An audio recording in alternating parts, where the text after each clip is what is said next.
You think we missed out not having any of these presidential candidates on our podcast? I think so. Because it I think, seemed like there was a little, a little trend for a while for sports podcasts to have either Trump or Kamala on.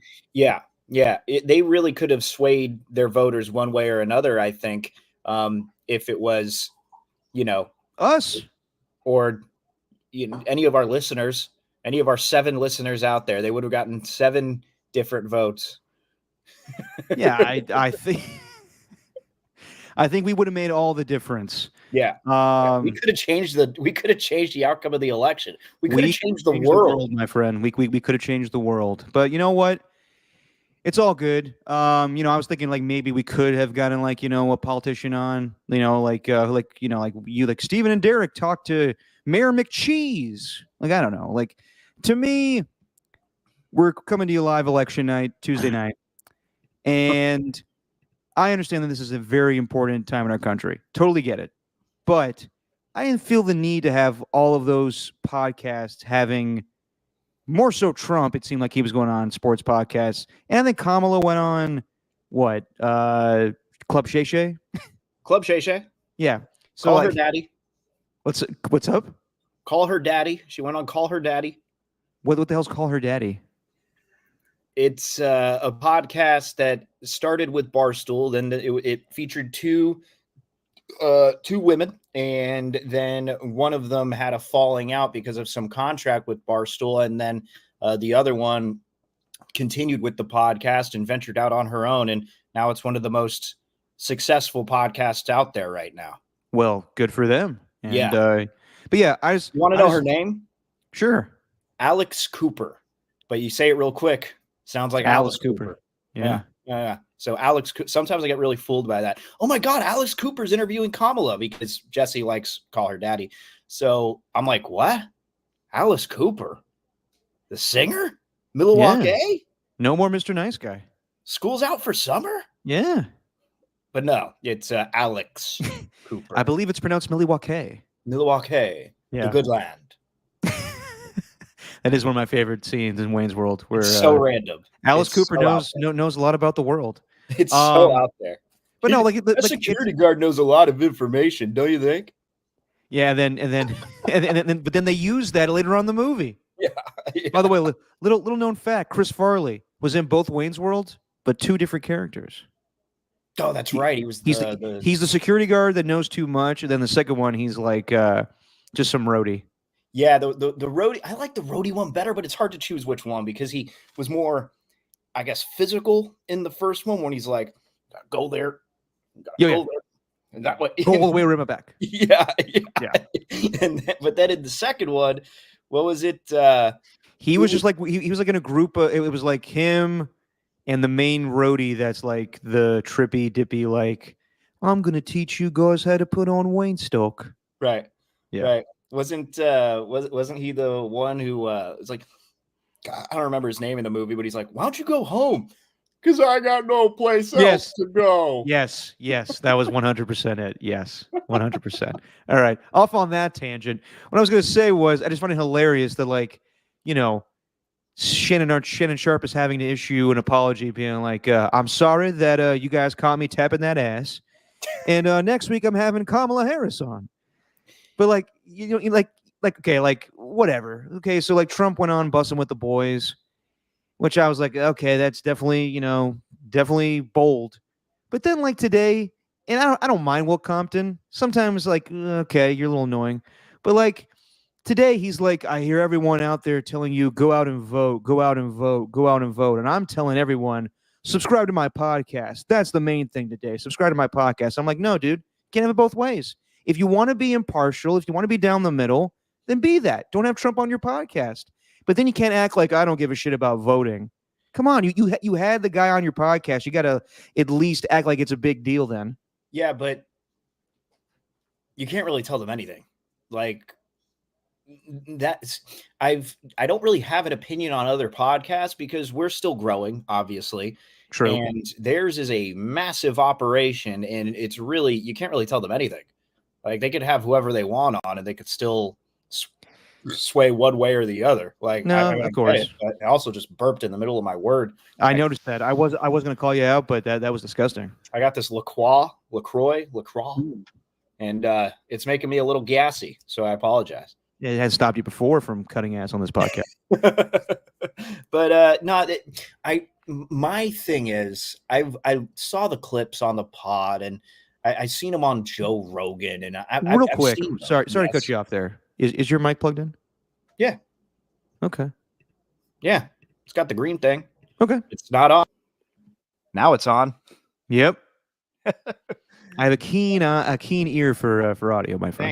Thank you. I appreciate that. But I've heard clips of him on both of those shows. He's really popular among the UFC crowd too. But I just don't know how they could listen to him ramble on for the amount of time that he did and think that he is a sane enough person to be the president of the United States. It's nuts. I don't get it. But hey, he's just trying to make a joke. I've hated those jokes all morning though. Like those ones got old.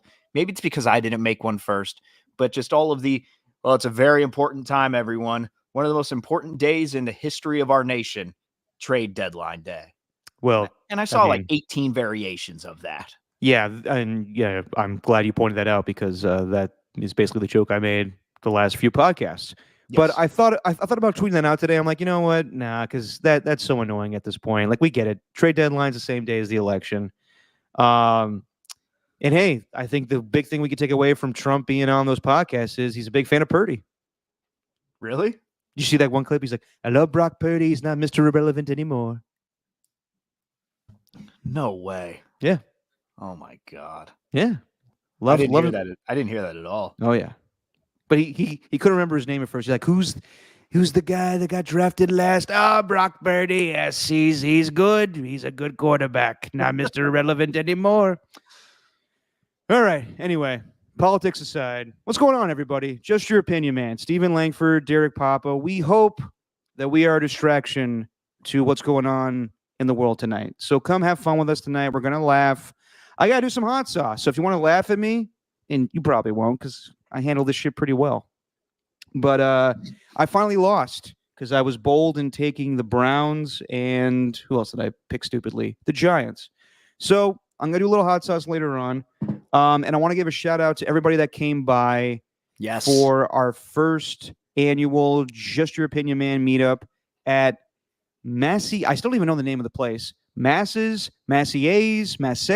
whatever it was. We had a great time. Shout out to AJ Cruz. Shout out to Ernie too. And shout out to that son of a bitch Tacky for showing up and hanging out with us. Me, Steven, our good buddy James Pappas reunited with us. Haven't seen him in years, and it was great to see his gigantic Nordic beard. And and John Dickinson showed up too. So it was a fun time. There's nothing like the sensation of seeing someone who's grown out their hair after you haven't seen him in a while. Like the last time I saw Pappas, he had the short comb. It wasn't like short hair by any means, but it wasn't long either. So to see him with a whole man bun, and he rocks it really well. I just never expected it. He rocks it well. And he was quite agitated about how many Packers fans were showing up to the bar. He's a diehard Bears fan, so it was rough. Yeah, especially that one guy. Yeah, that one guy at first was like giving him shit, and he's like, "Hey, whoa, buddy. Hey, I'm here just to have fun. I don't even think the Packers are going to win today." And he's like, "All right, buddy." Yeah. And no worries, Otis Bird. No worries. So sorry I couldn't make it out to the JYOM meetup. Hope to make it to the next one. Hope you all had a great time. We did, but you were missed. And yeah, if you couldn't make it out, all good. We hope to have more of these things in the future. Yeah. But yes, even today was a big day. The NFL trade deadline. So let's go over the moves real quick. Oh. Let's not act like they were huge. There was a few ones that made you go, interesting. But nothing, as we said last podcast, the big name guys have all been dealt. So the likes of Devontae Adams, all the big wide receivers, Deontay Johnson, DeAndre Hopkins, Amari Cooper, they all were traded weeks ago. So today was kind of, if you last second, kind of like Christmas Eve, if you had to get a gift, if you really needed a piece to put you over the top, that was today. And it started very early with Zadarius Smith. This was a rumor for a long time. No surprise here. Zadarius Smith going to the Lions for a 5th and a 6th. And I think he's not a free agent next year, so he's on the Lions for the next 2 years. That'll be a good tandem when Aiden Hutchinson comes back. But they need a pass rush help.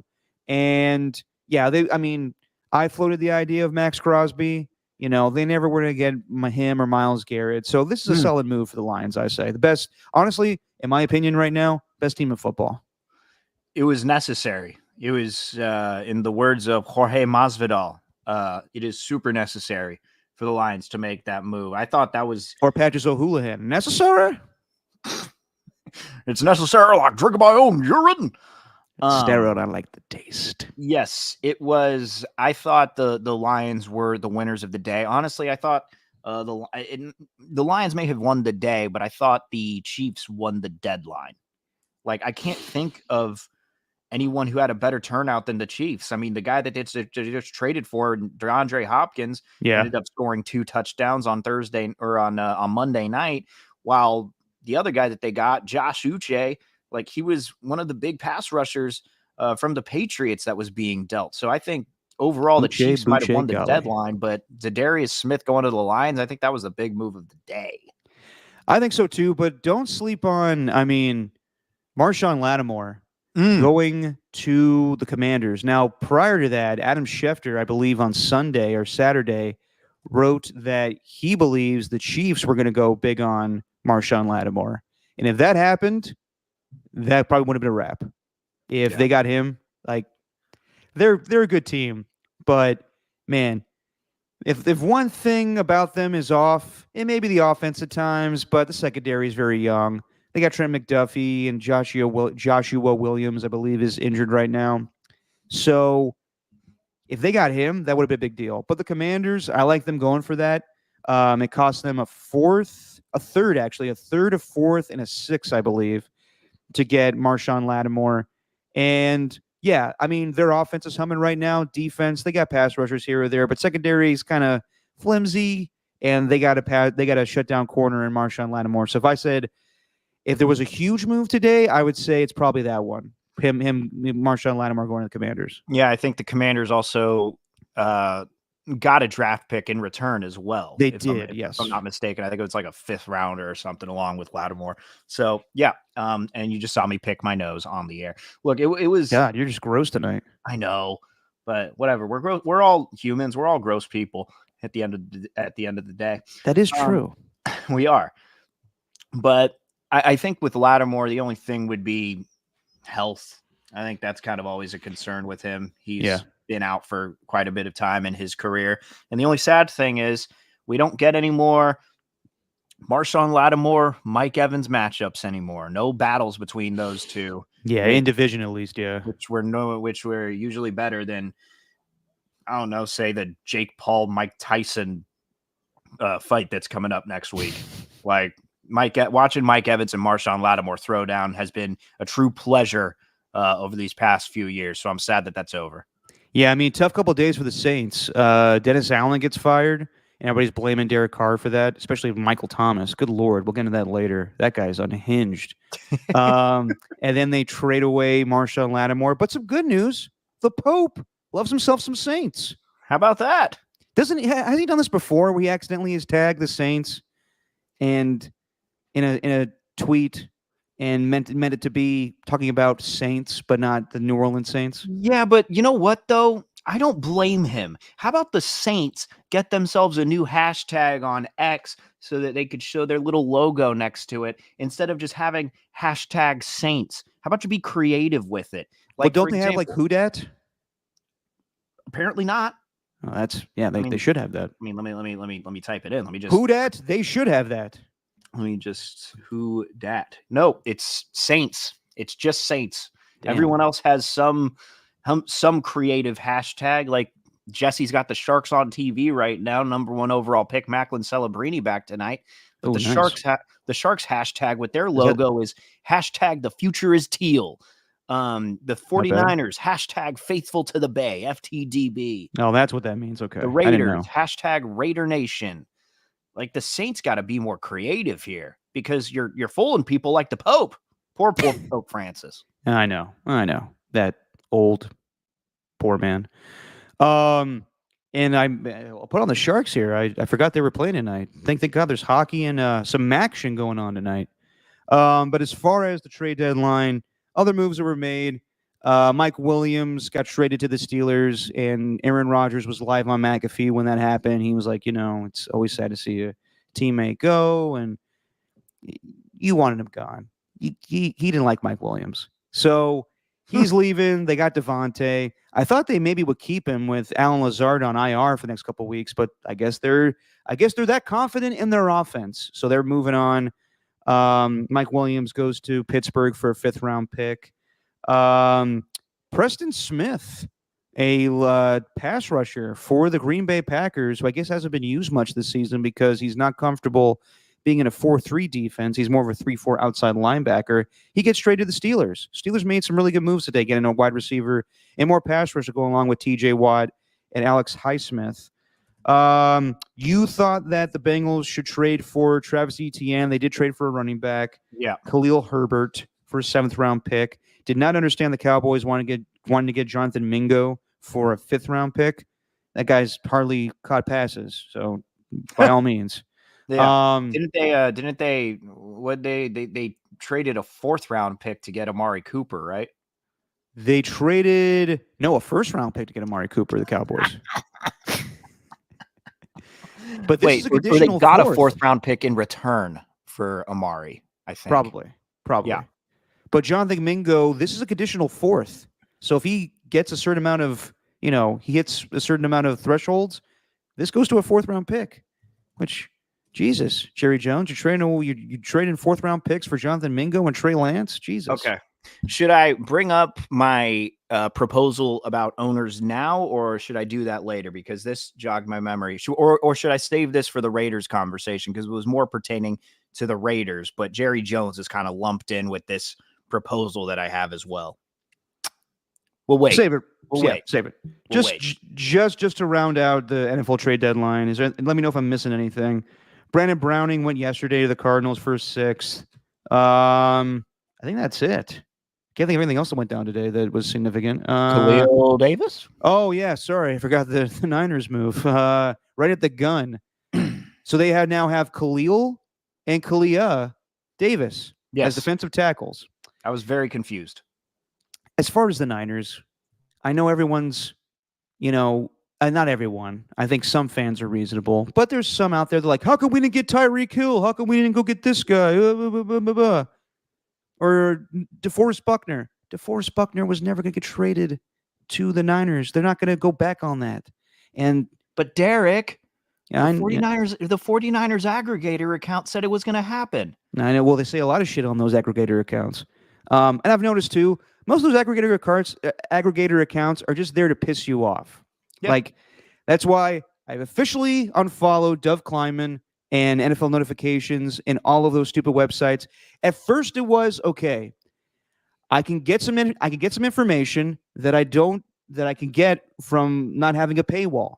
So, like, usually it was, hey, if you couldn't read this Athletic article, here's all the information you need about a potential trade or free agent. It's in that Dove Kleiman post, which is kind of lame, but I appreciate it because I don't need to pay money for it.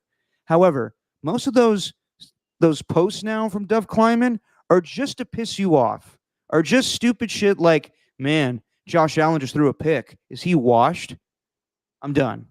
I'm done with that shit. When the news breaks, you scared the shit out of me there. I didn't know what the hell was. Applause. Thank you. Yes. So yeah, I know that people were expecting maybe a huge move because the Niners did in the past. They can't really make a lot of huge moves. This is it. This was the year. Everything is not going to fuck us up financially huge right now. Brandon Ayuk's contract kicks in next year. They're going to have to pay Brock Purdy. They're going to have to pay probably Diamador Lenore. They're keeping Debo, probably. And then maybe they make little moves here or there, but they need the draft picks. They need the draft capital. They can't just be trading away shit willy-nilly. So I think it was a good move to stand pat, get healthy. McCaffrey is back. He's the 21-day practice window is open. It sounds like he's going to be good to go to play this weekend. They're getting Juwan Jennings back. They're getting Drake Greenlaw back at some point. Here's the thing about Talanoa Hufanga. With them signing Deshaun Gibson back today to the practice squad, to me, that may be not good news about Talanoa Hufanga for the rest of the season, because what Mike Silver is reporting is this coaching staff believes that he can't come back, but his agent, who is trying to get him paid this offseason because he's a free agent, is saying that he'll be good to go. If he needs to wear a cast, he'll play in a cast. But this safety move kind of signals to me that Talanoa Hufanga won't be back. But John Feliciano, him too, they're all coming back. They're getting healthy. So I don't think the Niners need to go crazy and make a McCaffrey move or an Emmanuel Sanders move or a Chase Young move. They just need to get healthy and see where they go from here. Sure. But I do think that they could have used a higher profile defensive tackle. But I don't know. I'm always indifferent to the 49ers trading because we've seen how much value they can get between the 3rd and the 7th round. Mm-hmm. Like, they're about as good as any team in football with that. I haven't quantified that. I haven't looked at every team's draft class. I know the Seahawks have had a really good past couple of years as far as like the entirety of it. But I mean, who they got this year in between those rounds, Pooney, Garendo, Mustafa, guys who I think are going to play a huge role. I know we're all about McCaffrey, but I think like the thing you should feel good about if McCaffrey isn't 100%, the fact that you got Garendo right behind him, I think and by the way, my injury senses are tingling here, Derek. You know how I felt like they were keeping things close to the vest about McCaffrey. Mm-hmm. Haven't heard enough about Jordan Mason yet. I think that shoulder injury that took him out of the last game, they said he was week to week. We'll reevaluate him after the bye. I haven't heard anything about him yet, and I don't know if he is completely healthy. It doesn't feel like he is. Well, not only him, but remember Deebo Samuel before the bye has an oblique and abdominal injury. Right. So I think... Sorry. Rib, yeah. But point being, I think Isaac Garendo is going to play a huge role moving forward. Then obviously there's the first round and Ricky Pearsall, Jacob Cowing, all those guys who are going to be huge here in the second half. So, I mean, I don't have a problem with the 49ers keeping picks, but I do think that they can be susceptible to the run up the middle if they're trying to get into a trench battle with the other team. So, and really, the 49ers have always won in the trenches in the past. And I think really you got to fight fire with fire, so to speak. If you're the opponent, like, try to beat them at their own game and try to win in that trench warfare. So I think that's going to be something to keep an eye on. But again, at the same time, I don't have a real problem with them keeping draft picks because we've seen how good they are with their scouting department from top to bottom. Yeah, I mean, they have to think about the future. And yeah, I agree with you, Steven. Like, Khalil Davis sounds like he's the backup defensive tackle for the Texans, and they seem to love D'Amico Ryan's, defensive tackles. They got Malik Collins in the offseason too, and they run the same scheme, so it's easy for them to plug and play with those guys. Yeah. But if everybody was like who'd you want instead? I brought up last time, like Sebastian Joseph Day. He was here a year ago, or Calais Campbell. He's 38 years old. There really wasn't a lot of options, so I was okay with what they did. And as far as McCaffrey, I would tell everybody, be patient, because it may not be like, oh, it's Christian McCaffrey, the offensive player of the year, coming back. It may be a very reduced role Christian McCaffrey. They need Isaac Garendo. They need Jordan Mason. They need more of a running back by committee they had in 2019, where it was the likes of Matt Breida and Tevin Coleman and those guys, and Raheem Mostert. I think that McCaffrey will make a difference, but I don't think that everybody should rely on him as being the guy that's going to save the season. I do think there's some saving grace, though, in that the future for this schedule, outside of maybe the Bills or I guess in some cases the Rams and maybe the Lions, Kyle Shanahan has punked every other coach on this schedule. A Todd Bowles-led defense. I mean, he's been punking them since 2019. I know Bruce Arians was the coach at one point there, but Kyle Shanahan's always got the best of the Buccaneers since he's taken over. The Chicago Bears are the Chicago Bears. Then the Miami Dolphins with Mike McDaniel. Kyle Shanahan still shows that he's the big brother in that whole relationship.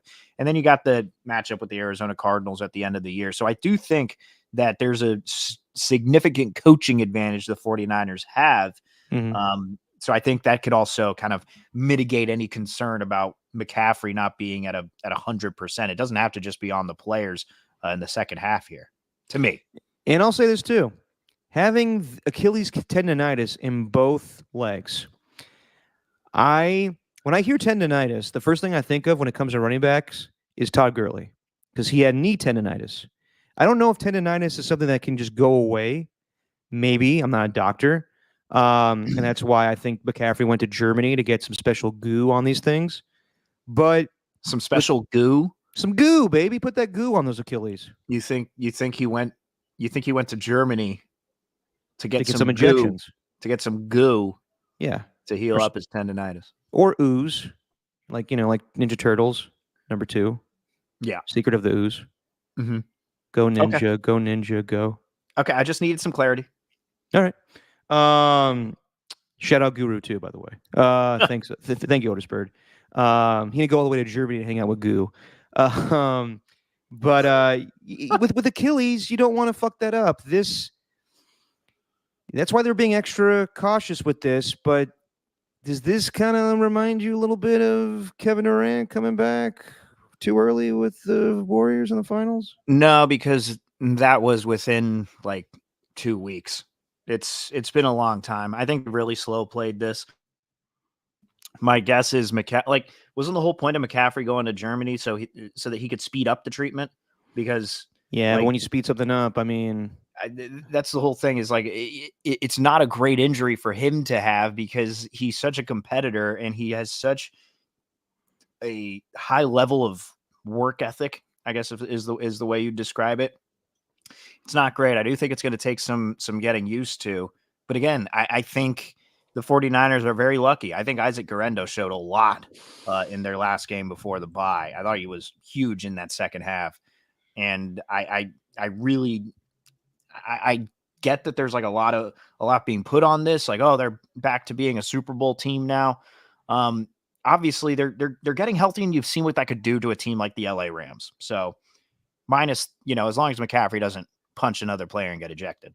Although that was soft. And I'm speaking of Puka Nacua.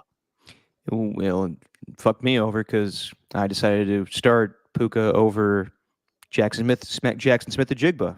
Oh, and that totally boned me. Oh, totally boned me because I was going back and forth on both guys. Jackson Smith thought he would eat because DK Metcalf's out, but I was like, Puka's playing and he's good to go. And then he had to punch somebody. God damn it, Puka! Yeah. Come on.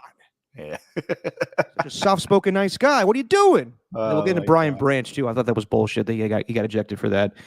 Well, let's talk about the Raiders. Ugh, why? Because people expect us to. Okay. Yeah, that's fair. Okay, well, I do have this little shopping item that we got from Target that I want to present to the podcast because I think it's something worth sharing. I don't know if we should do that before or after the Raiders conversation. I got it right here. Yeah, let's see it. You want to see it now? Sure. All right. So, Derek, I don't know if you know this, but there's the notion with relationships, though I guess it's with a lot of people in general. When they go to Target, they tend to have a set list of things that they want to get. They might write out a list, and then you go to Target, and then you end up buying much more than you thought you were going to buy, right? Okay. And that's not really the case here with what I'm talking about, but Jesse was going to put in a little Target order, and, I was going to get deodorant, maybe a little bit of, I think some toothpaste or whatever was involved in it, soap, hygiene products is what we were getting. Gotcha. And then she also said, by the way, I've added a few little things for the cat because they were on sale and seemed like a good deal. I'm like, okay, perfect. And so I go to the pickup counter, and the lady comes out with 2 bags, And then she also comes up with this big ass box. I'm like, what the hell is that? All right. Steven loves his boxes. She bought an RV cat scratcher. Check it out. So There's a cat scratcher. Phoebe thing. could just she could just walk in there. She walks in through the back. There's a little cat scratcher there. As you can see, the license plate, Meow 123. It's a little too obvious. This thing is massive. And the stickers on the side. Enjoy every meowment. Live long and prosper. P-A-W spur. No, I get it. Press pause and live in the meow. Okay. And whisker me away. And I just wanted to display this to everyone because I spent an hour and a half building this thing. Oh, you had to build that? Yes. That wasn't so. Oh boy. So when you were handed this at Target, I thought it was like good to go. No, I was handed a box and had to set everything up. And I'm not really good at that stuff. But here's the problem. And this was my fault. Because it's not that complicated to understand. There's a bunch of little slots and you just stick everything in the slots and then you build it that way. But once I built it, you were supposed to put the scratcher in the bottom first. And by the time I finished it, I realized I hadn't put it in the bottom. So the whole thing was built up, but the scratcher wasn't in there. So I had to redo it. And now my legs and my glutes, everything's in pain this morning after building this. Wow. I just wanted to share that. You're really selling the whole idea of having a cat. Yeah. Yeah. Well, she loves it. You know, she's looking at me right now. Well, she's clearly mad that I'm playing with the scratcher. Hey, as long as Phoebe's happy, that's all that matters, right? Dude, she's just crazy. Yeah. Well, things you get from Target. The places you go for your cat. The entire time I'm thinking, this is my life.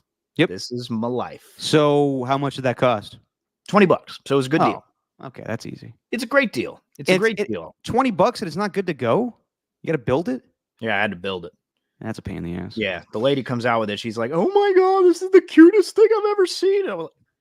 Then you build it, lady. Then you build it. I didn't know we were buying that right now. I was like, "What the hell is that?"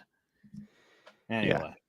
Well, hey, I'm glad that you were able to build that for Jesse and Phoebe. Look, man, I thought that was worth it to share on the pod. I agree. Is by the way, is Mia Wallace on your shirt? Yeah, dude. Nice. Drinking a $5 milkshake, except like every shake is $5 nowadays. So well, that movie's 30 years old. That's like the going rate for milkshakes, you know? Yeah. Different times. It's a shame they sat in Buddy Holly's section that night. They should have sat in Marilyn Monroe. Yeah, Marilyn Monroe's section. Yeah, Steve Buscemi wasn't really selling the Buddy Holly. Did also in the whole E. coli thing happen with McDonald's and the quarter pounder? I heard about that. I was saying for the entire day, the E. coli with cheese. Speaking of E. coli, Raiders. Yes. So we've gotten to the point now where I don't think we need to come on and review every game because it seems like this team is awful. This is maybe the worst Raider team since the 2006 team.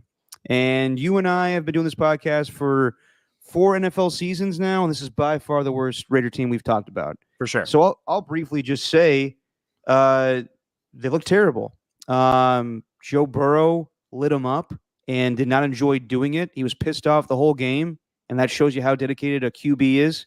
I guess he was mad because Jermaine Burton, their rookie wide receiver, was fucking around too much. Regardless, he dices him up for 5 touchdown passes. I don't even know if the defense is good right now. I don't. They had the pick 6, but they got shredded for 41 points. At least the 2006 team had a good defense that kept them in games, but their offense was just putrid. Gardner Minshew, he's not even playable at this point. Desmond Ridder comes in for a little bit of time, and good to see Brock Bowers get his first NFL touchdown, but I don't know if he's much of an improvement. This team is just awful. And you and I were watching this in Walnut Creek, and Raider fans were cheering when they scored. At this point, I have never been this guy, but I'm going to be this guy now.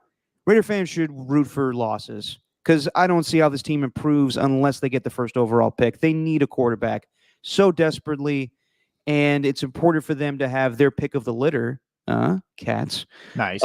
when it comes to quarterbacks. So they may win a game here or there, but I think it's really important with the Panthers winning a game and the Titans winning a game that the Raiders keep losing. Sorry. Their defense is suspect when they don't have a pass rush. Max Crosby was just kept at bay and really didn't do anything, while Trey Hendrickson went off for 4 sacks and made the Raiders' offensive line look like a joke. This whole team really is kind of a joke right now, with exception to a handful of players, with exception to Jackson Powers Johnson, who was, according to Pro Football Focus, one of the highest graded offensive linemen of the week. With exception to, obviously, Max Crosby. Trevon Merrick had himself an okay game, but other than that, like, this team, and Brock Bowers too, and Jacoby Myers, who I thought should have been traded. But this is about as bad as it gets, and I don't know how any Raider fans can go into a week. Like, even in 2006, there was like some delusion that the Raiders could win a game each Sunday. But with this one, I don't know how any Raider fan can go into a Sunday afternoon, a Sunday morning, even a Sunday night. Do they have any more night games? I don't know. But Monday night game against the Falcons. If they can go into that with any expectation that they'll win, I don't know how you can, because this Raiders team, without a quarterback, without a run game, without anyone else on the defense, yeah, it's a joke of a team right now. And obviously what they did this week, further proof that they are a joke of an organization. Yep. And just to piggyback on you, yeah, I didn't know if Jacoby Myers was going to get dealt, but they need some bodies around. By the way, players that I thought were going to get dealt today, Azeez Ojulari, Adam Thielen, anybody else I'm forgetting? I'm surprised they weren't, or Darius Slayton. I don't know what some of these teams are doing. It makes sense to move these guys, but anyway, yeah, man. And you're alluding to the firing. So after the game, Luke Getsy gets the axe, and look, he was the second choice. They wanted Cliff Kingsbury. What I would have guessed is they told Cliff Kingsbury, we're going to try our damnedest to get Jaden Daniels.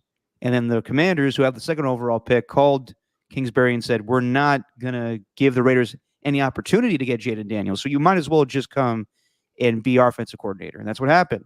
And Luke Getsy was hired because I guess they were trying to make Devontae happy, or possibly trying to get in the Justin Fields sweepstakes, and both backfired. And the offenses look piss poor. And they fire him. They fire Rich Scrange, like, I want to pronounce his name. Scangarello. Say it one more time. Scangarello. Yes. Scangarello, my fellow Paisan, who I think was the Niners QB coach at one time, I want to say, an offensive coordinator somewhere too. Yeah. And they fire James Craig, who was their offensive line coach. So they replace him. Scott Turner is now your offensive coordinator with the Raiders officially. Joe Philbin, who used to be the head coach of the Dolphins and was, I believe, the offensive line or offensive coordinator for, I forget who back in the day. Regardless, he's going to be the O-line coach. And our guy, Norv Turner, is back with the team to help out his son as I guess, an offensive assistant or advisor. So what do you think about as I eat this chip, Stephen? Well, I'll wait for you to make your point, and then I'll eat it. So then I have to speak and make a fool of myself. Nice. But what'd you make of the decisions to fire all the offensive coaches and bring in Norv Turner back from retirement? Well, I mean, they're just a scapegoat. I don't think there's going to be any. What did they expect? What did they expect? Luke Getsy was the worst offensive coordinator in the league, and he got fired from the Bears, from the Chicago Bears. And you brought him on and thought he was going to, what did they think that he was going to do? Obviously, he was the secondary plan to Kingsbury, but like, what did they think was going to happen? And to fire everyone else, like, I don't know anything about that, but it just seemed what my biggest issue was, and what I feel like this problem with the organization is, they think about the now and they never think about the future. And for whatever reason, Antonio Pierce thought that was the right move to make. And from my understanding, from what he said in his press conference and from reading a little bit into it, it felt like he kind of made this move abruptly and didn't have a backup plan. It's like, okay, we got Scott Turner, who's a pass game coordinator. Like, normally when you picture these organizations, you picture it being organized. You picture it being structured. You picture them like draft day with the Cleveland Browns. No, I'm just kidding, because the GM's not going rogue. But you picture it in a way where they seem like they have a plan. But I wouldn't put it past the Raiders to where Antonio Pierce is like, all right, Scott, you're around. Hey, you still in touch with your dad? You want to bring him on? Maybe he can help you out. And then he feels like, yeah, okay. All right. Yeah, I can bring him on. Yeah, I think he'd like to come on as a special advisor and just call him up. Hey, Dad, want to help me out with the Raiders? Fine. And I actually thought Scott Turner, I was hoping the Raiders could find like their Ben Johnson type who grew within the system. He's the pass game coordinator. Maybe they found a genius. I don't know if Scott Turner's that guy if your dad's coming on as the special advisor as soon as you get a promotion. So move after move. And obviously Norv Turner has a very sour history with the organization. So that's just the cherry on top of this shit this not even a banana split, a banana shit that the Raiders have created for themselves. Nicely done, Steven. All right, I'm going to eat this thing. All right, little hot sauce, pepper X on a little pita chip. Oh, it's a pita chip, not a pop chip.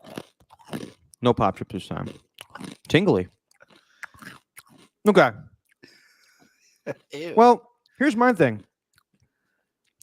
Not that I'm one to criticize nepotism or anything, but why does Scott Turner get to bring his dad along? Like, couldn't Kyle bring on Mike Shanahan as like an advisor, or like Clint Kubiak bring on Gary Kubiak? Like, why does it go there? Like, my memories. Just do it behind the scenes. Yeah, I know. That's what Kyle did. That's the thing with Mike Shanahan, right? He was like kind of like an unofficial special advisor to the team. Why can't Norv do the same thing? I know, and to announce it and have it like breaking news with Schefter and Rappaport. But also, like, don't the Raiders have enough former head coach advisors? What does Marvin Lewis really do? What's his job? I mean, I know Tom Coughlin's like kind of like overseeing things like the Grim Reaper he is, but why? Like, okay, so Norv Turner's going to help with the offense. I think this is a pretty interesting move to see if Scott Turner is the guy going forward. But my memories of Norv Turner, I'll just go on a tangent real quick. Norv Turner with the Raiders in 2004 and 2005 was painful. Kerry Collins was the quarterback, threw a shit ton of interceptions, but man, did he love running the football a little too much. And he had Randy Moss at wide receiver. The lasting image I have of Norv Turner as head coach of the Raiders in 2005 was New Year's Eve. And they're playing the New York Giants. I don't know if you remember this game, Steven. And the Raiders are on the 1-yard line. And they did 4 consecutive plays of just a run to Lamont Jordan or a QB sneak. And it all failed. And you'll remember the NFL Films clip of Randy Moss on the sideline next to Norv Turner screaming at him, "You never take your playmakers off the field." And that was the last we saw of Norv Turner. So he comes to redeem himself, I guess. And, he went on to be head coach of the Chargers and everything. But, I don't know, it just seems like a weird thing. But if Scott Turner's the man, then Scott Turner's the man. And he'll become the next offensive coordinator. But it makes me wonder, or permanent offensive coordinator. It makes me wonder, though, would they have been better off if just Bo Hardigree was the OC going into the season? I don't know about that. Yeah. I don't know about that. I don't know. This whole regime makes you question everything. Like, the fact that Antonio Pierce hasn't worked out, then you look at the history of like interim coaches. Because when you ask me that question, that feels similar to when you ask me, or when anyone asks anyone, really, do you think Rich Bisaccia should have stayed on? Like, Yeah. how well does an interim coach really work out? Like, there's rarely any success stories. Maybe Doug Marrone with the Jaguars is a good example, or Jason Garrett, who really didn't have that much success with the Cowboys, but he was on for a long time. Like, interim coaches don't usually work out. And with Bo Hardigree, kind of just felt like he got the job just because there was no one else available. So I don't know. I don't know if sticking with him would have changed it. Look, you stick with Bo Hardigree and you give him Gardner Minshew as your quarterback, you're not going to do much. No. I mean, you can. I mean, as far as Luke Getsy firing, Antonio Pierce, when the offseason, when he said he was looking for when asked what he was looking for in a new offensive coordinator, he said 24 points a game, at least, and it's not even close to that. And yeah, as Ernie One says here, Kolsky mentioned what would happen. Yeah, he came on our podcast and basically told us Luke Getsy sucks. And I don't want to put it primarily on him, but the offense sucks. There is no running game. The quarterback is terrible.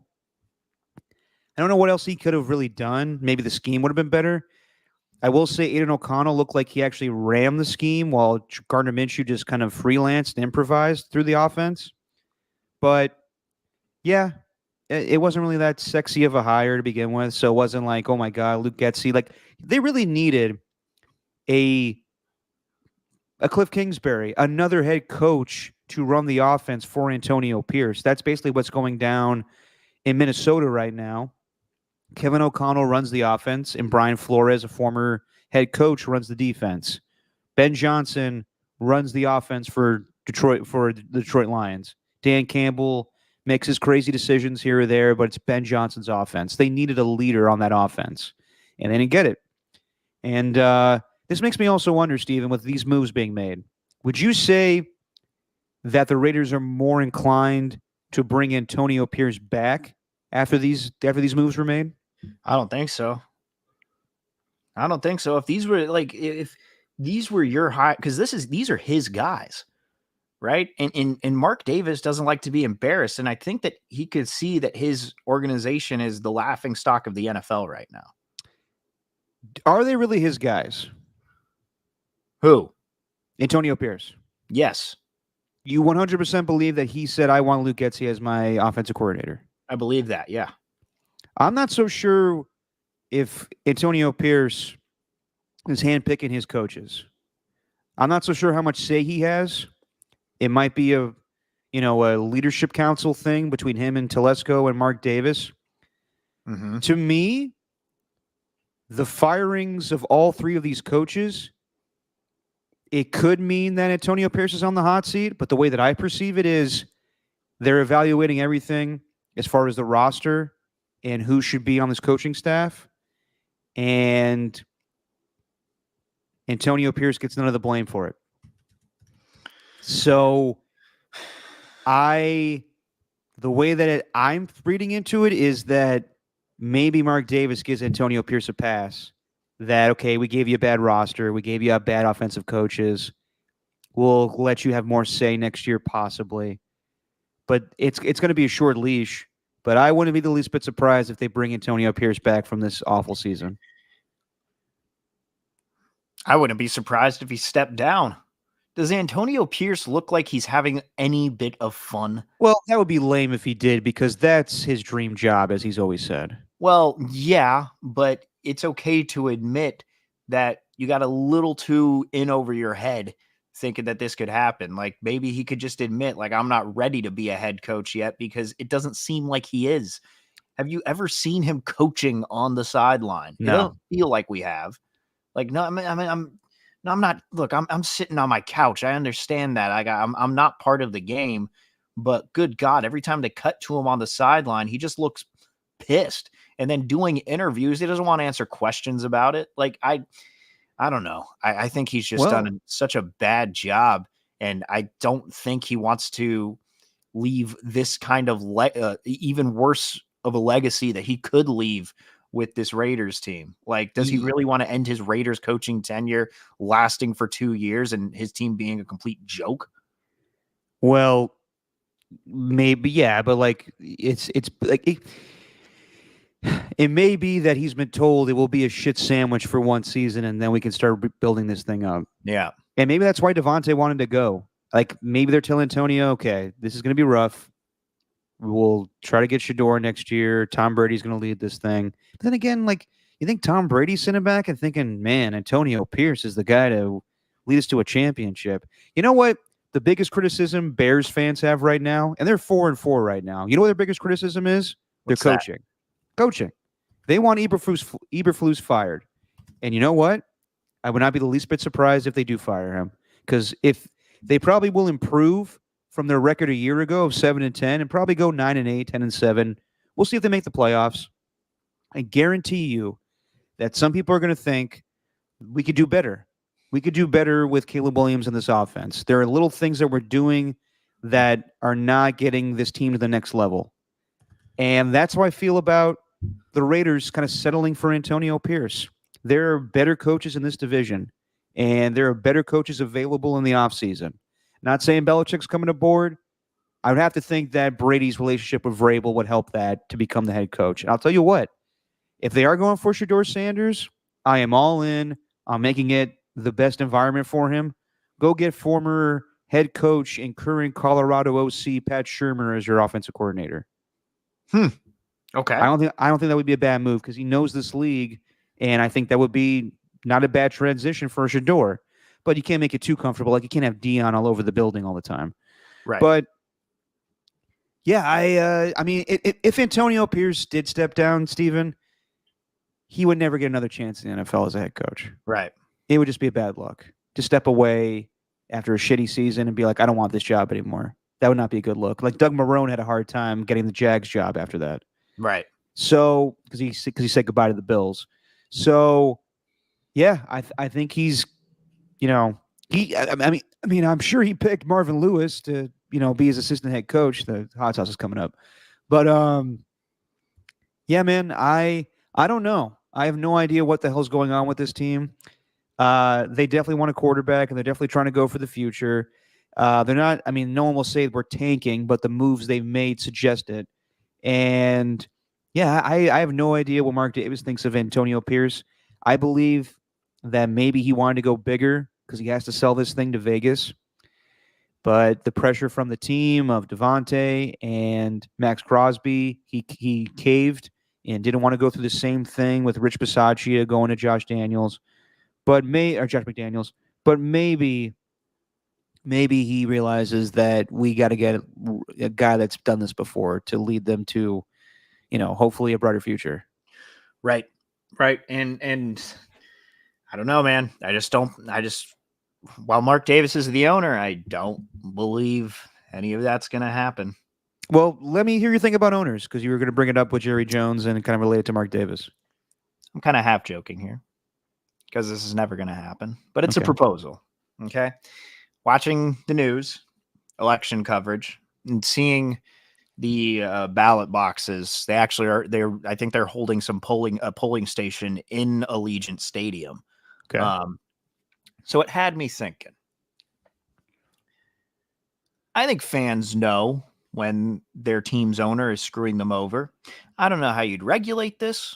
I don't know how you can make this work, but I think fans are so invested in their football team that you can get enough on board. What if we ran an ownership election? Every 5 years, each team's owner, you know what? Each team's owner that's had a losing season is put up every 5 years, and you vote for that owner, and the fans get to vote whether you want him out of that of that role. Because I think if you've seen what happened with the Commanders, you've seen how quickly things can change with a new owner. I'm not saying that should really it's a extremely high bar that the Commanders have set, to be honest. But wouldn't you love it if you were a fan of a team, your owner stinks, there's nothing you could do about it, and you could just vote him out? What if you could vote Jerry Jones out of being an owner with the Cowboys? And I don't know how it would work. I don't. Maybe you'd vote him out, and if they get enough votes, then maybe you get a certain number of prospects who are willing to purchase the team, and then it goes to the highest bidder. John Fisher is a perfect example. AJ Cruz. Yes. John Fisher be the first victor trust subject for ownership change. Yes, absolutely. I say we do that.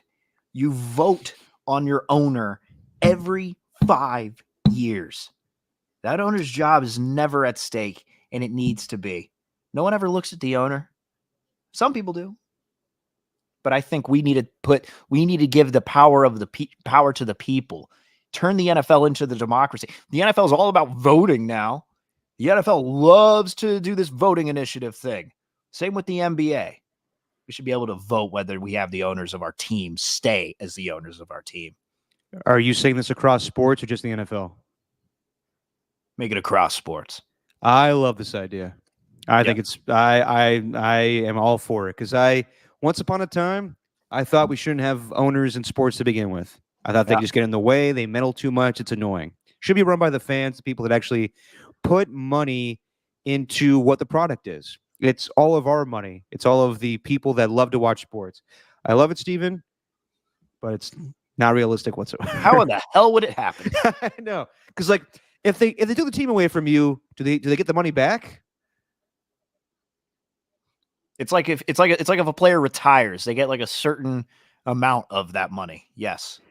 Yeah, I mean, look, we live in a democratic society as far as voting here in America, but the NFL is not democratic. It is a dictatorship. The owners rule everything. Well, so if they're not entitled to get their money back, then they will have no part of it.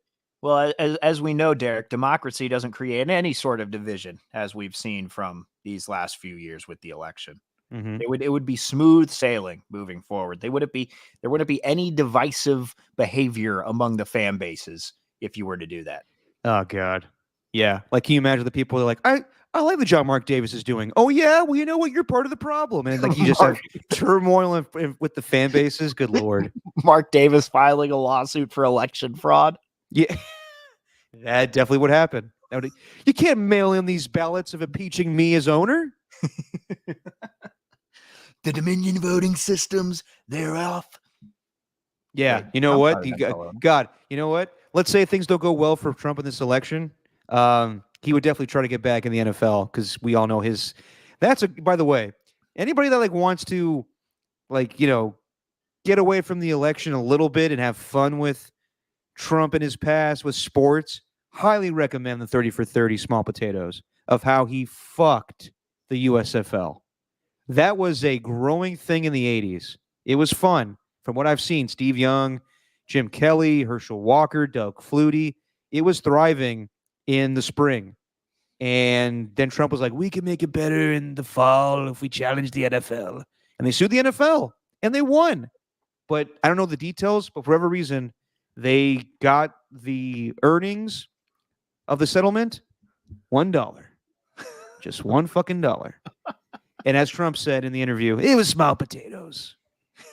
Well, no one cares about it. No one cares about it that votes for him. They don't look at his past. They don't want to accept it. But anyway, I'm sorry. Sorry. No, hey, it's all good. Mm-hmm. Should we do a little quick hits? Yeah. Let's go around the NFL. And as I do, why the hell did I pick the Browns and the Giants to win their games this weekend? You drank that Jameis Winston elixir. I did. That fountain of youth that Jameis seems to be drinking out of every single year. If only there was some other podcast host who gave you historical context as to what would happen in the next game. You were right. The thing that I have a problem with is I just read too much into, this team will be schemed up. Kevin Stefanski will figure out a way. They're home. They'll beat the Chargers, and Brian Daboll will scheme it up where he can beat the Commanders. Right. The truth is, though the Commanders and Chargers are very similar teams, they're teams that like you're not gonna buy to win the Super Bowl, but they're good enough now where they're not gonna lose to bad teams. So I need to stop doubting them because the Commanders can beat the likes of the Giants, and the Chargers can beat the likes of the Browns. Are they going to go beat the cream of the crop in the NFL? I don't know about that. I have still my doubts about both teams as far as making huge playoff runs. But they're both good enough now where they're not going to lose to the bad teams. And speaking of Jameis, yeah, 3 interceptions. And God, did you see his pregame interview with Nate Burleson? I did. He had a lot of faith in the Lord that day. Good Lord. Yep. He, no pun intended there, by the way. Every question that was asked, somehow Jameis brought it back to, we got to have faith in the Lord today. Got to have faith in the Lord. And I guess the Lord decided that he was going to throw 3 interceptions. Correct. Love Jameis, but goddamn. And you know what? That's also part of the problem of having pregame interviews because these guys are so focused. And yeah, Jameis kind of turned into Tebow a little bit too much for me in that pregame interview. He's like closing his eyes before he even has the answer as he's listening to the question. Just faith in the Lord. And then I love Nate Burleson be like, I hear you, man. Like trying to move on and trying to talk about football, but everything went back to Jesus for him. But yeah, dude, the Commanders and Chargers. I mean, Justin Herbert lit it up through the air. They're finally getting the passing game going a little bit. I thought that maybe they would trade for Adam Thielen today since the Steelers didn't get him. But they got Quentin Johnston back. The Josh Palmer and Ladd McConkey. They got things going through the air right now. They're playing good defense. So yeah, the Chargers I think could be a playoff team, and yeah, the Commanders. God, the way that their scheme is, they run the football well, they throw well with Terry McLaurin. Yeah, I'd say I got to start buying into those guys, not slipping up against the bad teams. You're correct, Derek. I got nothing else to add on that one. All right, fair enough. Good for Bryce Young.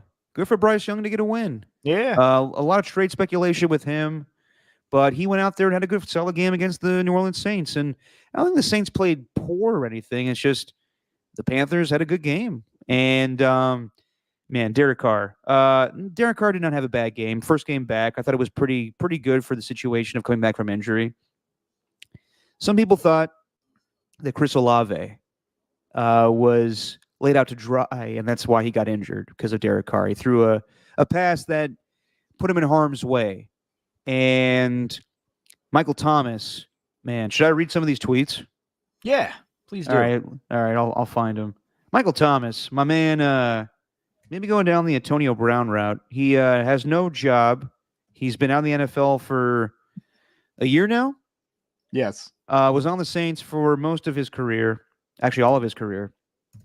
And he's sitting at home now, no job, and clearly does not like Derek Carr. This was Michael Thomas during the Saints game. Derek Carr, for you, I've been told y'all shit sad. Dude, scary and panic and just throw the ball. Get him the F out of here. He's so ass. That year, his buddy went first team All-Pro in 2022. He needed 180 targets just to catch 100 passes. He is ass on my granny.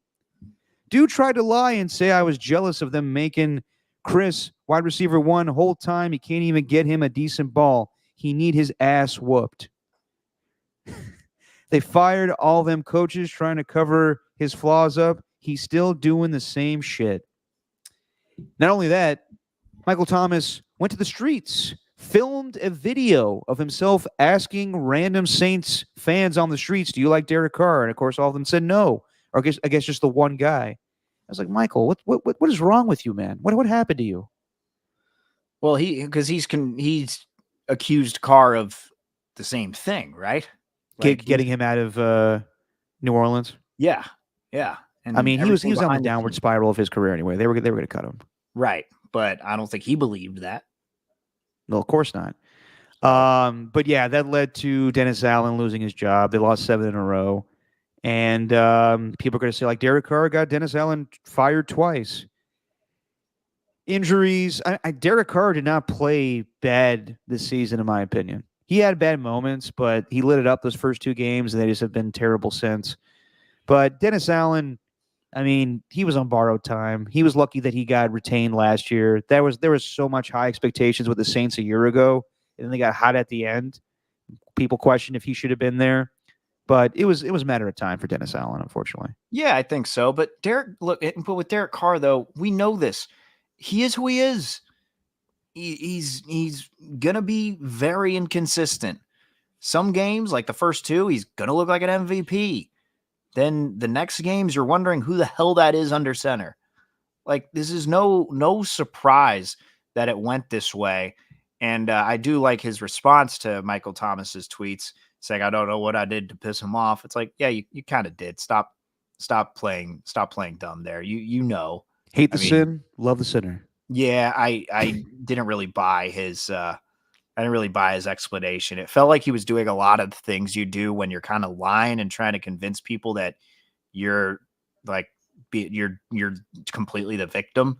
I don't think it was. I mean, like Michael Thomas was going at him, and I'm not saying he's right for anything that he said, but Carr could have acknowledged that things didn't end on the best of terms after his time in New Orleans, because Michael Thomas has been going on rants for a long time on Carr. This is one of several that he's done before. Oh, wow. Yeah. So, yeah, he has it out for him. Going back to January of like 2024, he's been calling out Carr. Okay. Yeah. So Carr knows, but also he might not actually pay attention to social media, and I could be wrong. The Bills, I think, wrapped up the AFC East with this win. Closer game than I anticipated.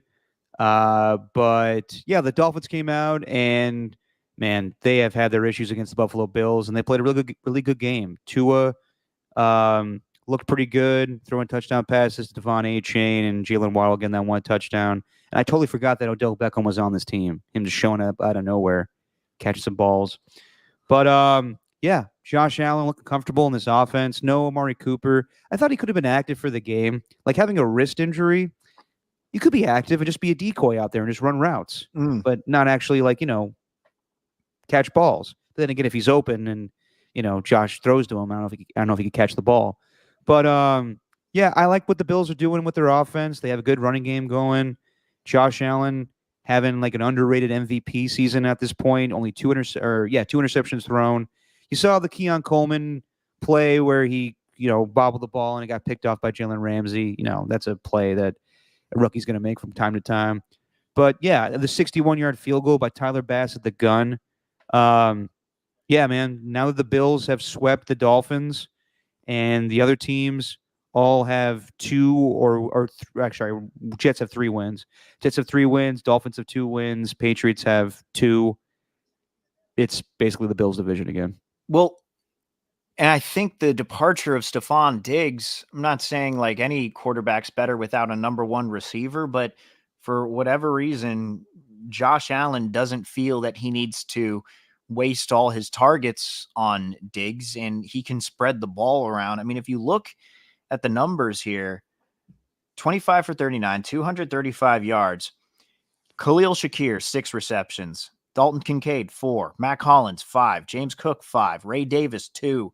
Keon Coleman, 1. Dawson Knox, 1. I mean, he had 9 different players catching the football. He's able to spread it around a little bit more now that he doesn't have Diggs around. Not as much pressure. Exactly. By the way, when you're going through all the stats, you just reminded me like if Gruden was doing his TikTok nice, he's like, let's go through these Buffalo Bills, man. Let's go. Josh Allen shredding the defense, man. I love these Bills. I also love Buffalo Wild Wings, man.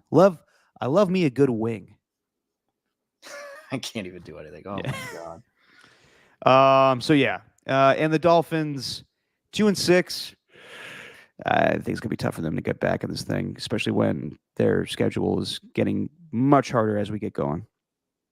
Lamar Jackson is playing at an MVP level better than it was a season ago. He got hot as the season went on in the late stretch, games against the Dolphins and the Niners. But his stats were like, what was it like? He threw 24 touchdowns the whole entire season. Yeah, I don't know what he has right now. I think it's maybe 20 or 23, whatever it is. He's having statistically a better MVP season right now than whatever he had last year. And I've been critical of Lamar Jackson in the past. He is throwing the football as good as I've ever seen him throw the football. He is airing it out. It's not so much, all contingent on him running. I like that he's dropping back and throwing it. He's got good receivers now. The running game is primarily Derrick Henry. They are just a explosive offense right now. Yeah, man, this is the best Ravens offense I've ever seen. Defense, you know, good at times. Secondary, not so great. They Right. traded for Tre'Davious White today. I don't think he's going to help them. It's like getting Marcus Peters at the end of his career. As far as the Broncos, they're not going to beat the good teams.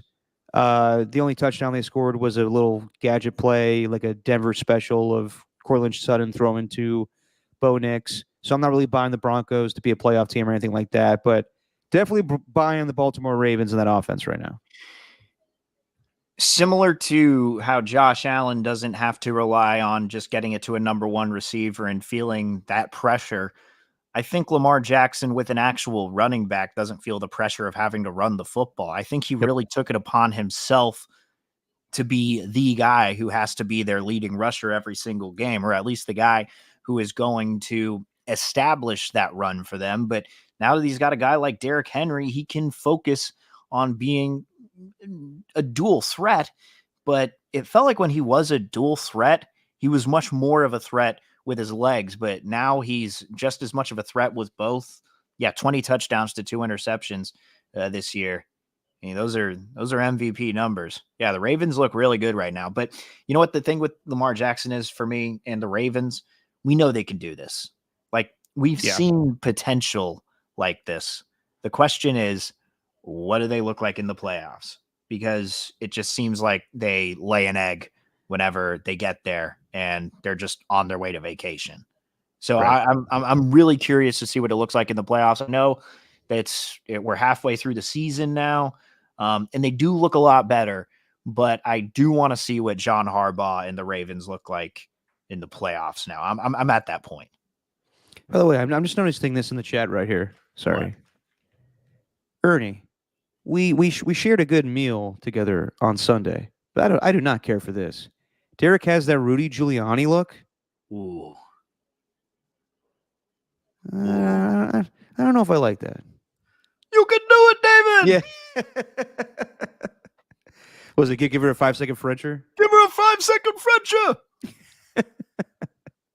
But yeah, I don't know if I care for the Rudy Giuliani comparisons. I don't know if I like that one. That's not a good one.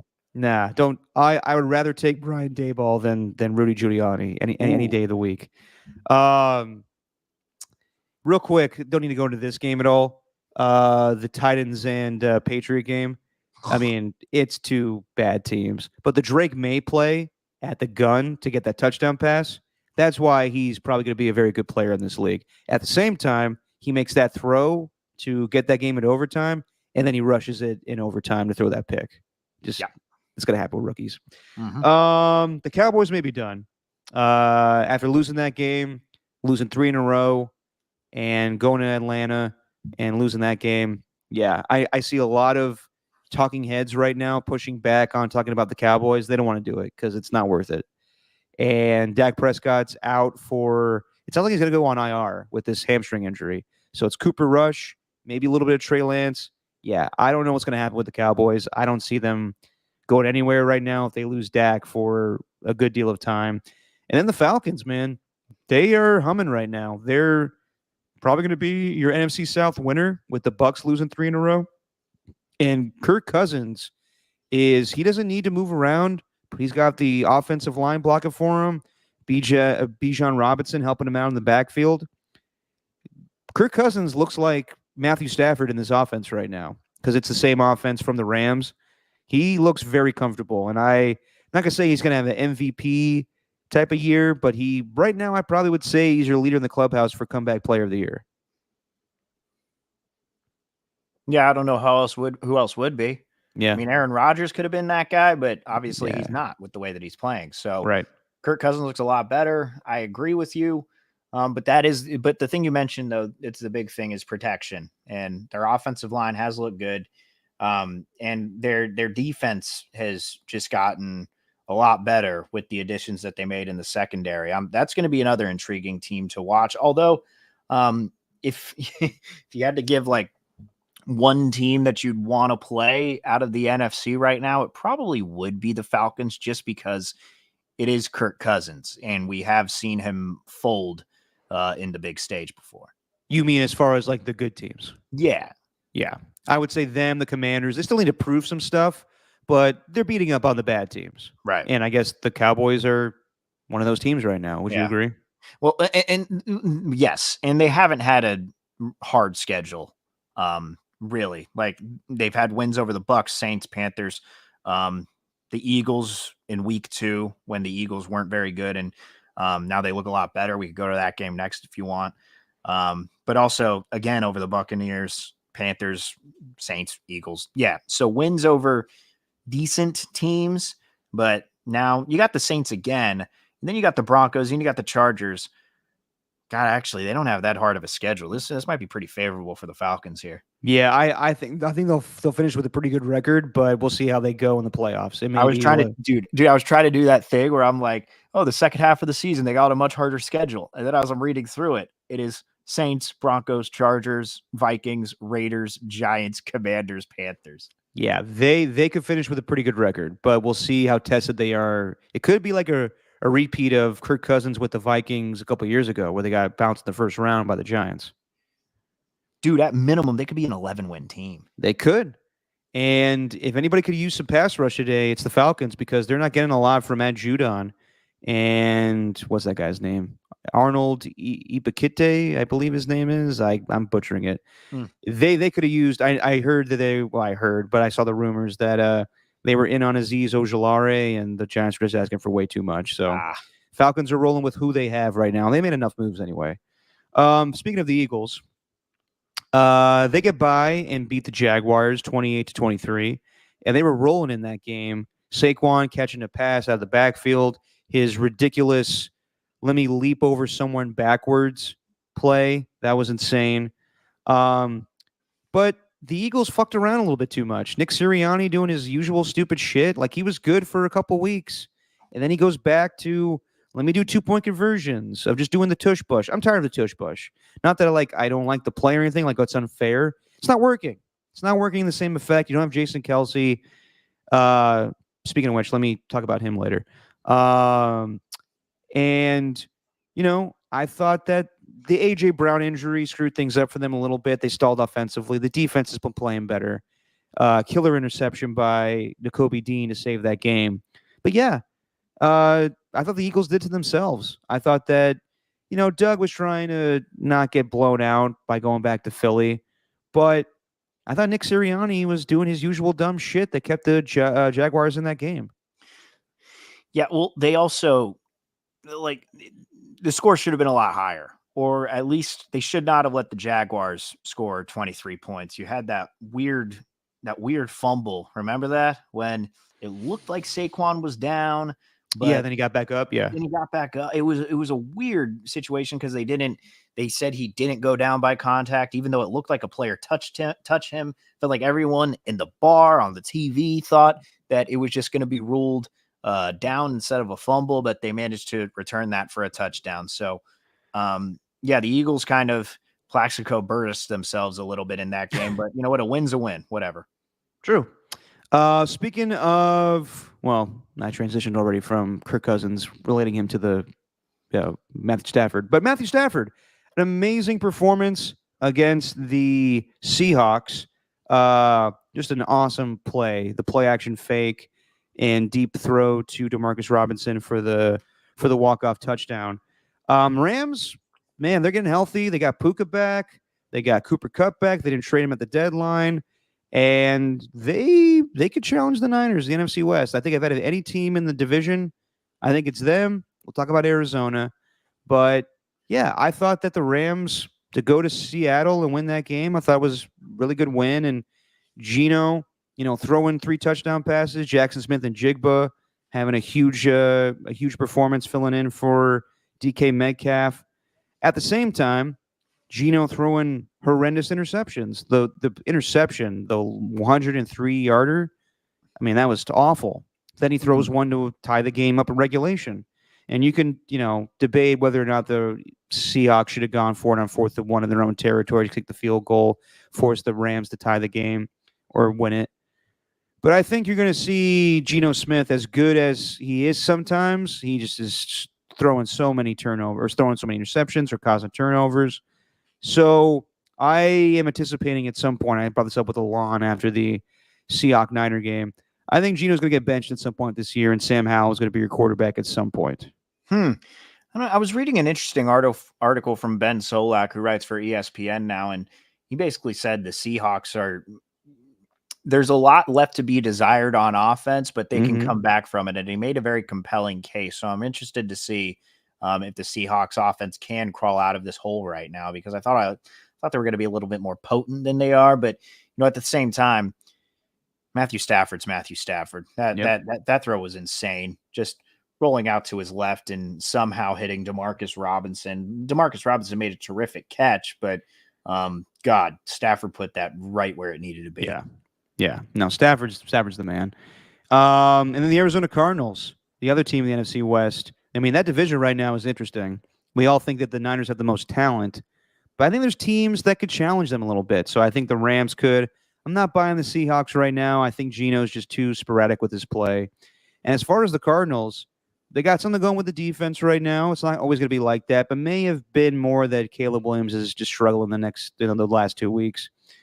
And Kyler Murray didn't have to do much. I know everybody's complaining about him only getting 4 fantasy points, but they got the running game going. And yeah, I think that they just picked up a pass rusher in Baron Browning.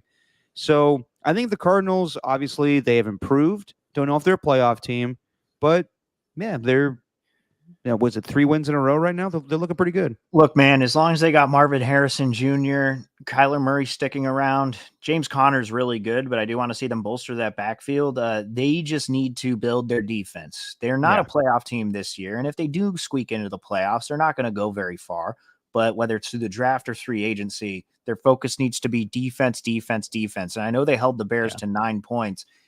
Give the coordinator credit for that and what he did, because and also give the credit to the Cardinals offensive coordinator as well, because if you're scoring 29 and your quarterback throws for 154 while you have 3 other running backs besides James Conner who are running it in for a touchdown, like that tells me that the Cardinals offensive coordinator was in his bag. That game. And the Bears, like I said it before the week, and just because this happened against the Cardinals, the Bears defense is pretty good. It's really not a bad defense. So the fact that the Cardinals put 29 on them, very impressive. But at the same time, that the lack of a defense isn't going to get you very far in the NFC this year. But if they build it through this offseason, it's going to be interesting. And Jonathan Gannon seems to be a good head coach. So I think that he's definitely really improved his his appearance, I guess, of a year ago or 2 years ago, where it was the pew pew pew explosives, and if you don't have a fire in your gut when you get off the bus, those were bad looks. But he's backing it up with coaching the team. It's also amplified by social media, right? Of course, social media can make someone look really stupid. Speaking of that, but speaking to the offensive coordinator getting in his bag, you see who had the first offensive touchdown for them? Oh, Trey McBride on a tight end sweep. Whoa, love that. Oh, yeah. Reminding me of like Crockett Gilmore against the Raiders. Shredding the Bears defense. There you go. The Lions, in my opinion, are the best team in football. They lose Aiden Hutchinson, and they're still kicking people's ass defensively. Jared Goff, I don't know what the stat is exactly, but I believe it's something along the lines of the Lions have had more scoring drives than Jared Goff incompletions this season. The guy Ben Johnson is just scheming it up for him great, and give credit to Jared Goff. He's having a great season. He was rusty at first, throwing a lot of interceptions to start the season, but man, that offense just clicks. The 4th down play where Amon-Ra St. Brown caught the touchdown and then did his, stand on his head celebration. Jordan Love, my man, throws some awful interceptions. I will be the first to admit it. That pick he threw at the end of the half was awful. he didn't look ready to play. His groin injury was fucking him up. The rain. The thing about the Packers is, even though they ran the ball pretty well with Josh Jacobs, they kind of remind me of the Bills, where they're not really built to play in the conditions of their own place. They're a pass-happy offense, so they need to get the running game going a little bit better. And Jordan Love needs to get healthy. But yeah, no, hands down, Lions. We'll talk about the Chiefs, but the Lions are the best team in football. They're just so deep, man. And like, God, what about consistency with the coaching staff and the players? I mean, what you're going on? What is this, year 3 now with Goff, or is this year 4? Year 3, year 4? I think it's year 4 now. Year 4, yeah. And then, you add Amon-Ra St. Brown to the equation, offensive coordinator Ben Johnson. I think that's what makes them the most dangerous team in the league, is not just, how deep they are really on both sides of the ball, but I'd say it's their consistency with coaching. And, last year even, it felt like they were underdogs, but at the same time, it almost felt like they were favorites, like just because they were so good at home. And the fact that they did this in the outdoors, like the fact they did this in Green Bay, not in some dome. Yeah, man, the Detroit Lions. Yeah, I can't disagree with you on them being the best team in the conference. What about in football? And football, it's hard for me to give it away from the Chiefs. Yeah, no, that's fair. And yeah, the Lions, even though they are a dome team, they're built to play in the conditions with their running game. It's perfect for them. The Sunday night game was kind of a snoozer, honestly. And kind of interesting that they flexed it, but they didn't want Jags, Eagles. I thought Sam Darnold, he's kind of reverting back to the Sam Darnold with the Jets and the Panthers, and now looking great. It's not perfectly schemed up for him right now. The defenses are catching up to him, but he won the game, and there were opportunities. Chris Collinsworth pointed it out for Joe Flacco to shred the defense, but he did not look great. And so the Vikings get by. It was a very sloppy game, but they get the win. But I didn't come away thinking like, man, Sam Darnold has improved. I think that he's kind of reverting back to the QB he once was. Hand up, didn't watch any of this game. I wanted to Fair catch enough. up on Great British Bake Off, so caught up with that. Can't blame me for that. You love that show. Look, man, we missed out on the last couple episodes, and it's been a fun one so far. Fun season. A lot of eclectic characters, I'd say. Ooh. And then the Monday night game. It was honestly the best offensively I've seen of the Chiefs in the last few weeks, because they've looked kind of sloppy. Mahomes throwing interceptions, but he looked great last night. And DeAndre Hopkins, yeah, he tweeted out a photo of Randy Moss and Brady. It not the same effect, obviously, but he looks good basically implying that, he went to Tennessee and was, dying away over there, and he does like the Titan celebration just to be fun. Like he wasn't mocking the Titans, I believe. But he throws 2 touchdown passes, and then Travis Kelce caught a shit ton of balls last night. Offensively, the Chiefs looked the best they did in weeks. Defensively, the Bucs, I thought they were going to beat them. I thought the Bucs, the score in regulation to tie it, I thought, I did think for a while the Bucs were going to win until they did not go for 2. Yeah. The rule basically is now if you score on the road with seconds left, you should go for 2 to win the game. And yeah, once Todd Bowles called timeout, then they scored, and then they did not go for 2 and just went to end the game in regulation tied and then go to OT, where the Chiefs just went down right down their throats, and Kareem Hunt scores a touchdown. Todd Bowles, I thought, fucked up there. He should have been more aggressive. He should have went for the win. I agree with you. I agree, because you're playing the Chiefs. Just go for it, dude. Just go for it. I don't really know how else to say that, because I think everyone's been talking about that since that matchup. Yeah. But the thing with me for the Chiefs is just like, obviously Mahomes did what he did after that really bizarre injury when he threw that touchdown in the red zone. Looked like his leg buckled. Thought it was like a knee, maybe an ankle. Actually, you could see him mouth out the words, "my ankle." But he was magically okay. They got back to being their old offense, and that is with Travis Kelce being the primary guy and having the wide receivers, just kind of be the secondary. I know DeAndre Hopkins had a big game, but Travis Kelce, 14 receptions. I think the most for a player age 35 or older in Monday Night Football history, in the history of the NFL. Like, no player that age has caught 14 passes in a single game. And I mean, it's funny that on the Manning cast, Bill Belichick was calling it out like, someone cover Kelce. How do you not cover that guy? It's because it's the magic of Andy Reid, and he knows how to scheme him open. So, yeah, the Chiefs are back, man. And isn't it crazy that they could get an injury to their star running back and just replace him with an old running back, and Kareem Hunt is still doing the things that he did? Have you seen Kareem Hunt's carry numbers since he got to the team? No. Okay, so you mentioned the Packers needing to run the ball more in the cold, right? I think Jacobs had like 14 carries in that game. What? You mentioned that. What are you confused about? No, I'm sorry. I didn't mean to interrupt you. AJ Cruz saying it's getting cold. A little hot sauce punishment will warm us up. I already did it. He already AJ did Cruz? it. He didn't react, AJ. This is the Where problem. where were you, AJ Cruz? I already did it. I'll do it again if you want me to. But here are No, Kareem I'm kidding. Hunt's, I'm not gonna do it again. here are Kareem Hunt's rushing. I'm not gonna give you the yards. I'll just give you the carries since he joined the team at the end of September. 14 carries in his first game, Mhm. then 27, 22, 21, 27 Monday night. Like, Damn. they're using him like a star, like the bell cow, and they're about to get Isaiah Pacheco back. So along with Hopkins, adding Uche along that defensive line with Chris Jones, obviously with Steve Spagnuolo running that defense, I still put them as the best team in the league. That's why. Now that's fair, and let's not forget, come playoff time, we'll see.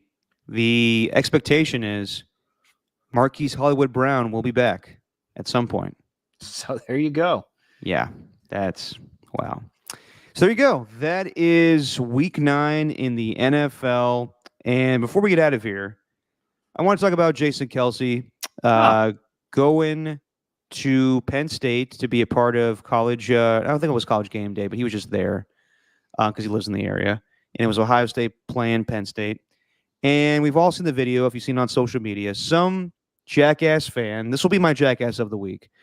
This fan, or whatever, not a fan of Kelce apparently, screams out a homophobic slur to Kelce in reference to his brother in relation to dating Taylor Swift.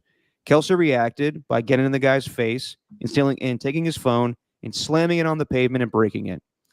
And then the cameras caught Jason Kelce calling the guy the same slur in retaliation to him, being like, "Who's the, now?" Yeah. So a lot of people have mixed reactions to it. I think we all agree that kid deserved it. I don't think that you can say like, oh, he should just not react to that. People will say like he didn't need to call the kid the same word. I get it. There's context to things though, I would say, and that it was a good comeback and that he was kind of using it as like you really think it's appropriate to use that word. So, and then Jason had to apologize on ESPN last night, and I saw the apology. And I thought he was just, realizing he's on TV now. He's got to be careful about what he does in public. So I'm sure, I don't know when their podcast drops, but I'm sure he'll address it more on New Heights. I don't think he did anything wrong. I think that if someone's going to call out a family member like that, you're allowed to break someone's phone. I don't think it's the worst thing in the world. I understand people may be upset with the word choice he used, but it was only just to, get back at that kid for saying what he said to him initially. So I don't think Jason Kelce really has much to apologize for. I think it's just another case, and Chris Long put it this way on Kevin Clark's. I saw that. Yep. Show, this is football, where people just think there's no consequences for anything that you say, and people who are all over social media who might comment on celebrity posts, who might respond, who might say these really harsh, unnecessary things. Well, you say that in real life, there's going to be consequences. And he's lucky, I think, that Jason Kelce didn't do more than smash his phone, because Jason Kelce is a Hall of Fame center from the NFL. Like, dude, You know what I mean? Like, of course that fan deserved it. And I just think that he's lucky that Jason Kelsey only reacted in that way, because I Yeah. think it could have gotten really bad for that fan. And look, I've had my thoughts on Travis before, not really hearing him speak too much, only seeing him with the Chiefs. And you make of what you will about the guy after reality dating shows and, all the antics on the field. And Travis Kelsey does seem to be a guy that loves the attention. But one thing that I've kind of made up my mind about from listening to the podcast, I'm not going to act like I know these guys at all, because I don't, but it feels like they're very salt of the earth kind of people. Yeah. Jason Kelsey seems to be like a really good dude. To be honest, the same with Travis. Maybe it's because they've had like both their parents on, and through the podcast, they've kind of let you into their personal lives a little bit. So I don't know, when that sort of thing happens, Jason Kelsey can really do no wrong in that instance. And I get kind of bothered when he's like up on the stage dancing and stuff. And then you see a bunch of responses about how self-centered he is and how much of a look at me guy he is. It's like, no, he's just trying to have some fun. And whether it's the Chiefs, he's supporting his brother, whether it was at ESPN broadcast, which felt like an Eagles home game, and he's dancing on the stage there, he's doing that to entertain the people. And also because he was just feeling it a little bit. I don't know. I think they get way too much criticism just because they're thrust into the national spotlight. Travis Kelsey's felt that before. Like, he's had this level of celebrity. I can't imagine what it's like for a guy like Jason Kelsey, who has been extremely popular in Philadelphia, but now he's like international. Like, he's so big. Like, even my cousin Katie, who's from England, knows who he is, and she don't watch a lick of football. She don't know anything, and she knows who the former Eagles center is, just because of how much these guys are in the spotlight. So I can't imagine how much is said about them online, and to have that said to your face, yeah, I'd probably do the exact same thing. Yeah. Yep. And yeah, I understand why Jason felt the need to address it, or maybe he was forced to, but I think most people would say we 100% support what you did. So some guys, as Chris Long said in that interview, some people just need to be punched in the face sometimes. Yeah. All right. So I'll ask the same question that Kevin Clark asked him. You ever been punched in the face? Punched in the face. I have been punched, but not in the face. I've had my scuffles before. Yeah. But I can't say I've been punched right in the face. What about you? Yeah. Me neither. Should we like punch each other in the face just so we can like get it out of the way? Sure. just next time we do this podcast in person together, we'll punch each other in the face. It's like power slap, except we're just punching each other because we just log on a podcast once. Definitely come close to getting punched in the face for mouthing off too much, but no, I've never punched anybody in the face myself, and never been punched in the face. There was one time I was close to it. My buddy, he's like my best friend ever, basically a brother. My friend named Tyler. One time we were kind of joking around. It got a little bit personal, I guess. And I threw my wallet at him. I didn't mean to hit him in the face, but I did. And then he came over and sort of punched me. I think he was about to, and then he kind of like held back a little bit.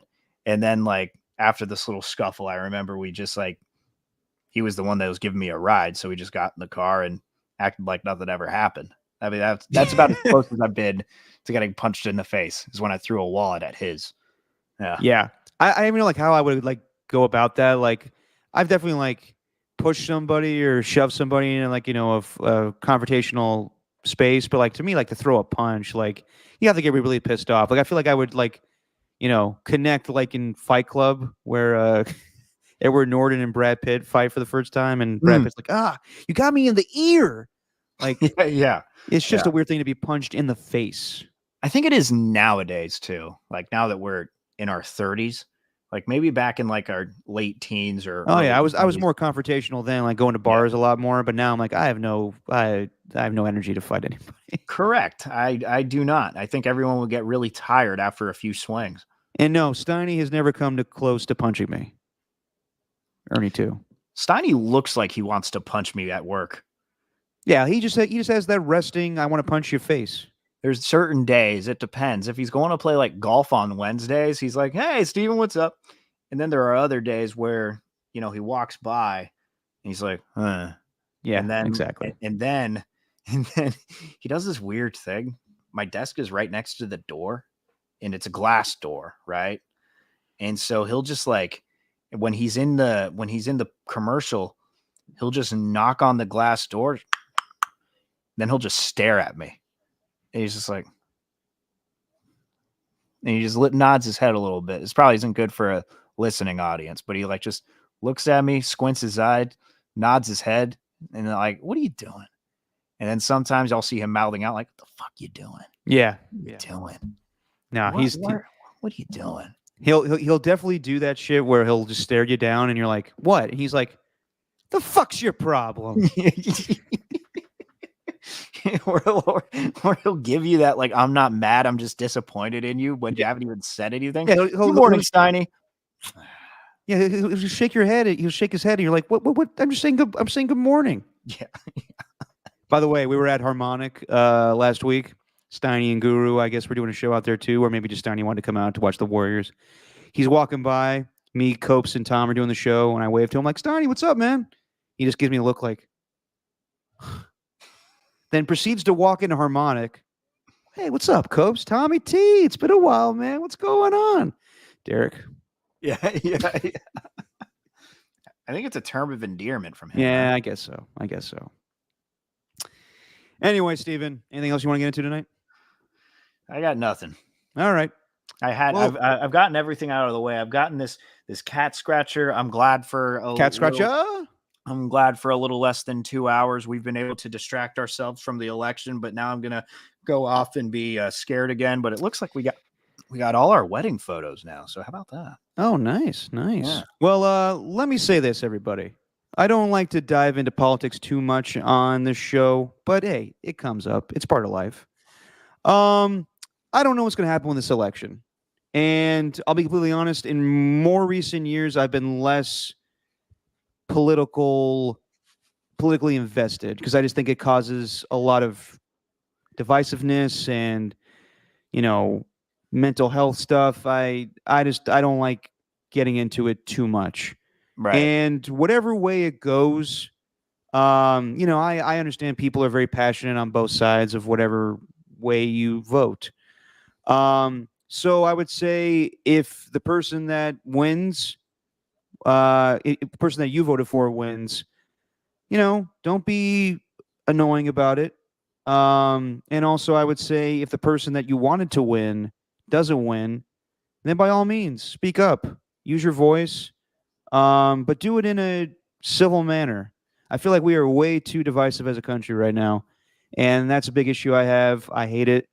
I don't want to see whatever happens of this election, something terrible happens. I want us all to be civil, and whoever wins, if you didn't like it, you could speak up, use your voice, just don't be confrontational about it. And I think that we all can grow and come together a little bit more. And it's, I think me and Steven have made it clear we're not Trump people. But there's some things I don't like on the other side too right now. But I just think that we need to, whatever happens, I know it's not going to be fantastic for both sides, but I think we need to find a common ground somewhere. Yeah, and I think where I'm coming from, at least with my political kind of views, is I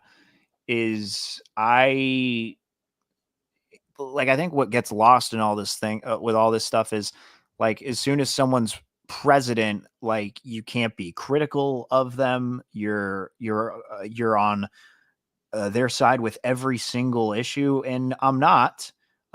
With the Harris Walls campaign, there's a couple of things that I do disagree with, but there's a lot of things that Trump's has as a point of view and stuff that he did, which I cannot have a healthy disagreement with, which I just don't even feel like is it even a debate? I'm just like, how is this a thing? So there's a lot of things with it, and I try not to get political because, to be honest, I do get very emotional, and I have a tough time keeping my emotions in check when talking about politics. So I try not to, and it's something that I want to work on.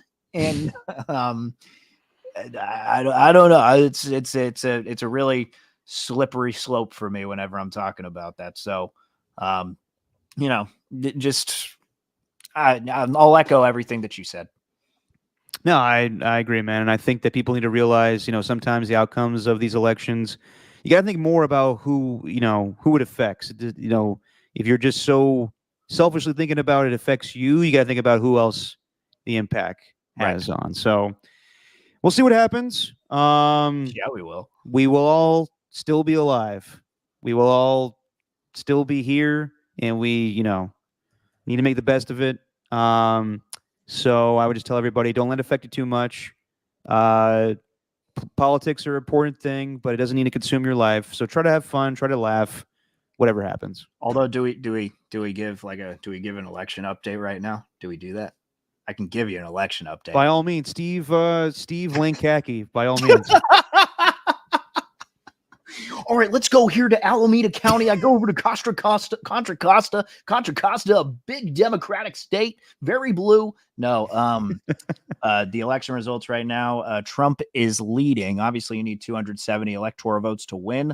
Trump is at 230, but Harris is at 209. So okay, so I would tell everybody, whichever way you're leaning, I don't believe they factored in the mail-in ballots yet. And this was a big deal 4 years ago too, where everybody thought that Trump was going to win, and then shit changed real fast. So I would tell everybody, relax. Let's see what happens the next couple of days here, and then we'll see. Derek, do I do this? Apparently in this gallery, we got a photo of you cheering at the wedding. Do we save that for another one where we can actually get the file and put it on the podcast and put it on the screen? Or do we show it on the phone right now? I'd say let's wait. We're going to be getting out of here, Jesse. It's fine. We'll do it next time. Okay, yeah. I'd say, that's a good tease. We'll next podcast, we'll have a new president, and you can see a picture of me. Stick around. Yeah. If that doesn't entice you, I don't know what will. Episode 275, baby. There you go. Ooh, that's a good mark. All right, everybody. That's going to be it for tonight. We will be back on Saturday. Oh, shit. I always forget this, Steven. Okay, this is actually a good Thursday night game. Real quick. Let me get the thingies. Oh, good call. Okay. Bengals going to the Ravens.